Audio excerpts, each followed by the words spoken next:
नमस्कार दोस्तों, आज जो कहानी आपके समक्ष प्रस्तुत है उसका शीर्षक है पागल। यह राधा कृष्ण जी के द्वारा लिखी गई है। तो आइए कहानी की शुरुआत करते हैं। यूँ तो वह बिना कारण मुस्कुराता रहता था। ऐसे आदमी पागल होते हैं। अगर कोई अपने मतलब से, अपने स्वार्थ से मुस्कुराता है तो वह ठीक है, कम से कम वह पागल तो नहीं है। लेकिन अगर कोई बिना वजह के मुस्कुराता है तो वह मुस्कान का अपव्यय करता है। इस व्यापारिक युग में अपव्यय बड़ी खराब चीज़ है, इससे दिवाला निकल जाता है। सो मुस्कान का भी अपव्यय नहीं होना चाहिए। जो फिजूल बिना कारण के मुस्कुराता रहता है वह पागल नहीं तो और क्या है। खाने पीने का भी उसका ठीक नहीं, जो मिला सो खा लिया, नहीं मिला नहीं खाया, अपनी मौज में मुस्कुराते रहे। जरूर ही वह पागल है, वरना खाना तो आदमी को दोनों वक्त मिलना ही चाहिए। इसी दोनों वक्त के भोजन के लिए आदमी चोरी, डकैती, घूसखोरी, जालसाजी और बेईमानी करता है। इसी भोजन के लिए राजक्रांतियाँ होती हैं, षड्यंत्र होते हैं, हत्याएं होती हैं, तख्त उलटते और पलटते हैं। भोजन ही तो सार वस्तु है। उस भोजन की ओर से लापरवाह, उस भोजन के बिना भी अलमस्त, वह ज़रूर पागल है। यदि वह पागल नहीं होता तो अपने भोजन के लिए अवश्य ही जाल फरेब करता, चोरी डकैती करता अथवा किसी से भीख मांगता। मगर वह तो यह सब कुछ भी नहीं करता। ज़रूर वह पागल है। रहने का भी ठौर ठिकाना नहीं, जहाँ जमे वही अपना घर है। सड़क पर है तो वहीं आराम है। ज़रूर वह पागल है, अन्यथा उसका कोई अपना घर जरूर होता। अगर अपना घर नहीं होता तो कोई किराए का घर तो ज़रूर होता। अगर वह भी नहीं होता तब भी किसी मकान या ज़मीन के लिए किसी अदालत में उसका कोई दीवानी मुकदमा ज़रूर चलता होगा। नहीं, वह पागल है। उसे अपने कपड़े लत्ते का ख्याल नहीं, वह अपने भोजन की भी परवाह नहीं करता। उसके रहने का भी ठीक नहीं। ऊपर से वह बिना किसी कारण के मुस्कुराता रहता है।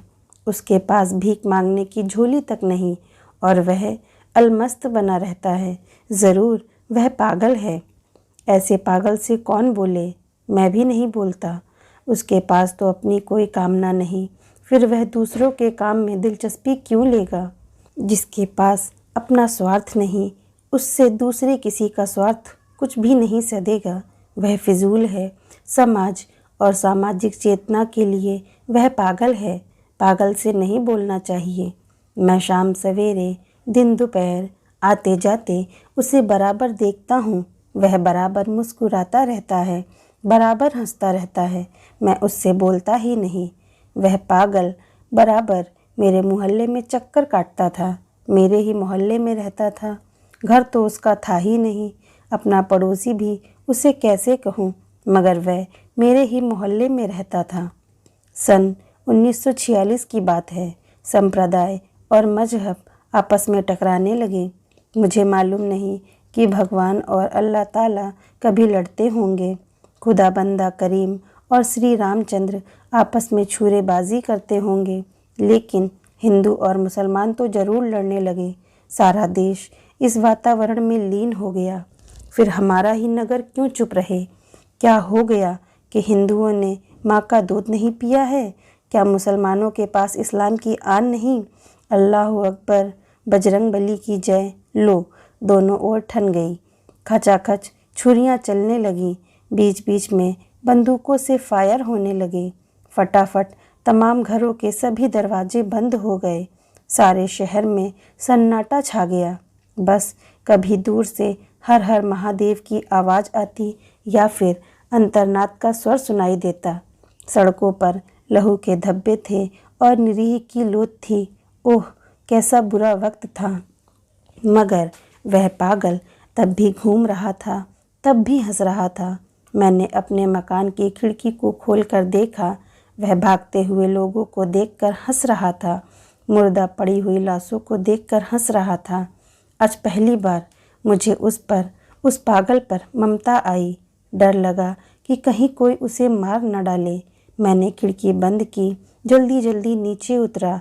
पास जाकर बोला, तुम कहीं छिप क्यों नहीं जाते?